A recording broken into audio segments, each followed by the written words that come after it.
Welcome all. আজকে রাজ্য সরকারি কর্মচারীদের সবচেয়ে গুরুত্বপূর্ণ বিষয় জিপিএফ বা জেনারেল প্রভিডেন্ট ফান্ড নিয়ে আলোচনা করব। জিপিএফ জীবনে কতবার তোলা যাবে নন রিফান্ডেবল হিসেবে, সেটা নিয়ে আলোচনা। এই জিপিএফ বিষয়টি কি আপনারা ভালো করেই জানেন। আজকে আমি বলবো পশ্চিমবঙ্গ সরকারের স্থায়ী কর্মচারীরা জিপিএফ বা জেনারেল প্রভিডেন্ট ফান্ড থেকে নন রিফান্ডেবল বা পার্ট ফাইনাল উত্তোলন করতে পারেন, তবে এর জন্য রয়েছে নির্দিষ্ট কিছু শর্ত ও নিয়ম। কতবার তোলা যাবে, কি কি কারণে তোলা যায়, আর কি কি বিষয় মাথায় রাখতে হবে জেনে নেব এই ভিডিওর মধ্য দিয়ে। প্রথমে জেনে নেব কোন কোন কারণে নন রিফান্ডেবল জিপিএফ তোলা যায়। 1. নিজের বা নির্ভরশীল পরিবারের সদস্যের চিকিৎসার জন্য। 2. সন্তানের বা নিজের উচ্চশিক্ষার জন্য। 3. সন্তানের বা নিজের বিয়ের খরচের জন্য। 4. বাড়ি নির্মাণ, ক্রয় বা মেরামতের জন্য। 5. জমি ক্রয়ের জন্য। 6.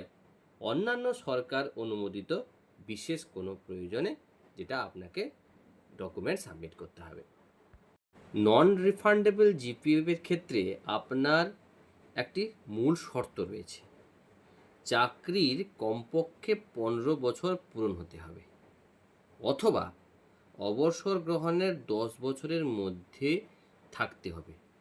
যেটি আগে হয় সেই হিসেবে আপনাকে দেওয়া হবে নন রিফান্ডেবল জিপিএফ। এর পরের বিষয় হচ্ছে কত টাকা তোলা যায়। জিপিএফ এর জমাকৃত অর্থের সর্বোচ্চ 75% পর্যন্ত নন রিফান্ডেবল উত্তোলনের অনুমোদিত হতে পারে। এর পরের বিষয় জীবনে কতবার তোলা যাবে। জীবনে মোট কতবার তোলা যাবে তার নির্দিষ্ট কোনো সর্বোচ্চ সংখ্যা নেই।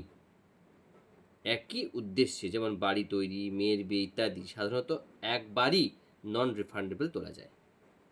দুটি উত্তোলনের মধ্যে, মানে আপনি প্রথমবার তুললেন, তারপরের বার আবার একবার যদি তোলেন, তার মাঝখানের ব্যবধান 6 মাস হতে হবে।